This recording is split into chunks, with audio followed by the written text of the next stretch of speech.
Before me are 3 of the most controversial fragrances that I know of. And all 3 of these fragrances come from the Dior Sauvage line. What I have seen is people either really love these or they really hate them. And I never really understood that. I got all 3 of these here today for an initial unboxing and impression, and we're going to put our nose on it. This isn't a full review. This is just going to be a first initial take. And then I'm going to put all 3 of these and also include my other bottle of Dior Sauvage through my full Scentable Lab system and put some real tangible data behind why people either love these fragrances or they despise these fragrances. I'm going to go ahead and start off by unboxing the first one. We're going to put our nose on it. I'll give you my initial impressions, and then we'll go on to the next one. We're going to start off with this guy right here. This one is going to be Parfum. Dior Sauvage Parfum. And when it comes to the boxes, there is nothing fancy about Dior's packaging. They do a really good job by wrapping everything together. You have this very easygoing, nice dark blue/black packaging. And as far as the packaging goes, this is just a really generic, cheap box. There is nothing fancy about it. You have the top portion right there sealed up by Dior's little emblem. We're going to go ahead and we're going to open this one, and then we're going to get into the rest of them. You know, I've been very interested in the Dior Sauvage line, but more importantly, I've been interested in the thoughts behind why people really love these and why they really hate them. And I think that this is a really great talking point. Let's go ahead and see what Dior Parfum looks like, smells like, and let's experience it on the nose a little bit together. So starting off, I think we're going to see the iconic bottle. This is going to be this beautiful, I'm going to call it dark blue, maybe navy blue, gradient color. And then it goes right up to this beautiful black cap. One of the things that Dior Sauvage does really well is they have really great components when it comes to their bottles. And I got to say, I really appreciate that. What they're really known for is going to be their caps, which are magnetic.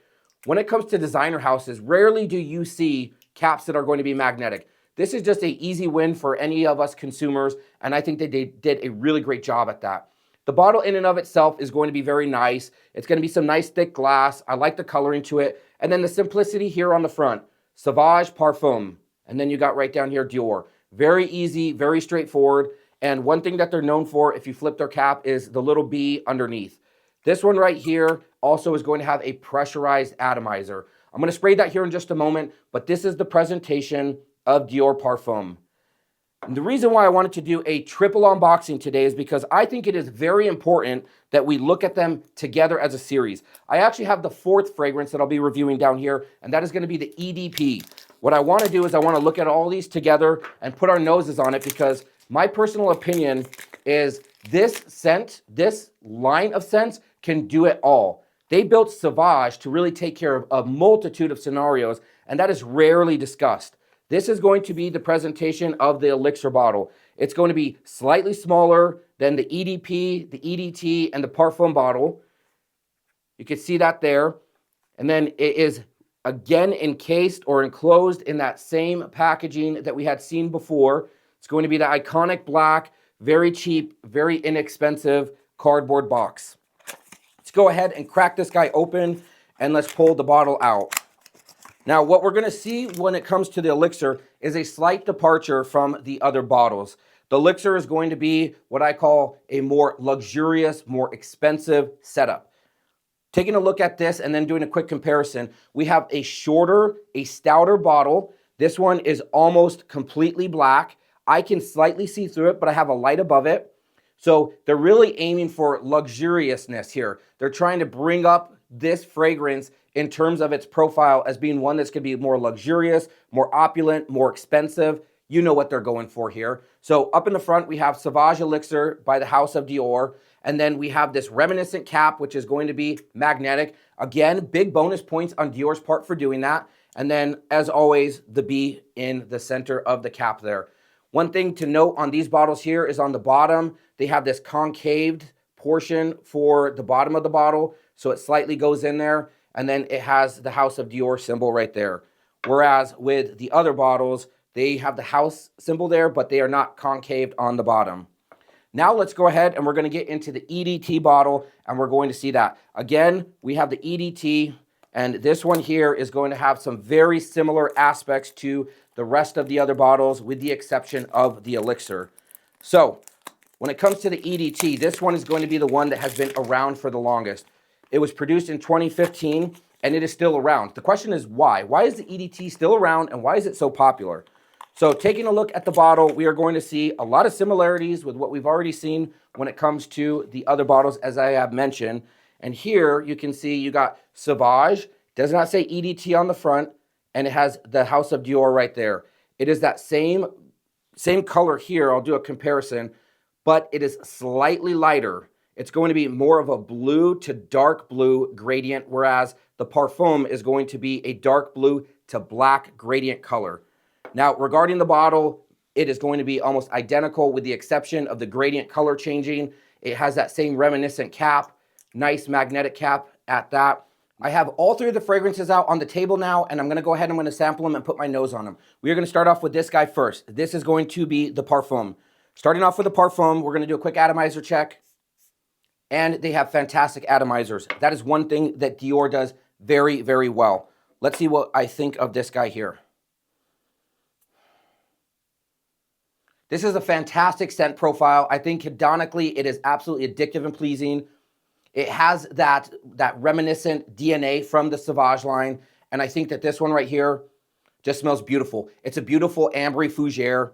I smell slight vanilla base. I really, really do like this. I think that this one is great. Let's jump real quick over to the Elixir. The Elixir is going to be the darker of them. Quick atomizer check. Fantastic atomizer. Again, that is really what they are well known for.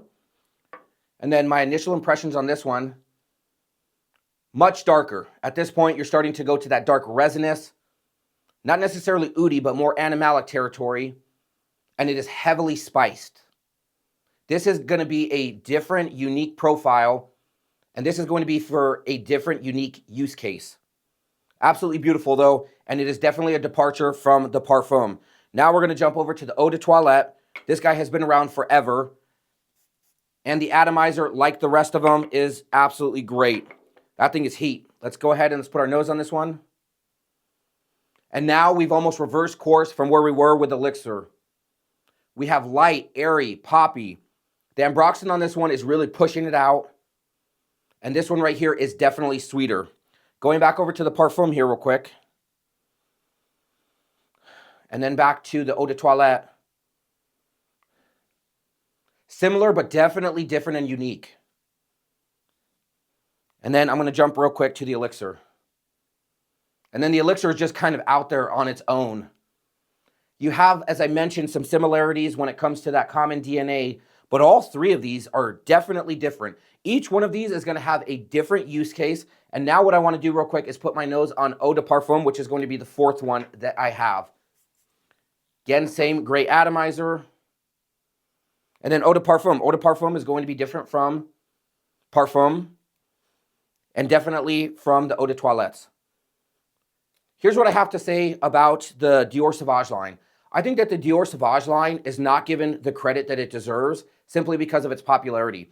It's almost like hating the popular kid. He's so cool. Everybody wants to hang out with him. He probably has all the status and everybody's putting eyeballs on that individual. These here are going to be the cool kid. In my opinion, these are hated simply because they are actually very, very good. Now, when it comes to the performance, that's going to be a whole different conversation. I will get into a deeper dive with my Scentable Lab system, and I'll measure all of these. I've already done this one right here, the Eau de Parfum. I measured this one using 40 unique data points, looking at 8 different categories, and I have that data now. What I really need to do is I need to get the rest of these through my system to understand how do these actually perform. Are they good projectors? Do they have great longevity? Is the sillage good? We are going to determine that a little bit down the road. I'm really curious, out of all of the Sauvage line, which one is your favorite or which one is the most hated? Comment down below and let me know. And make sure to follow Scentable for more.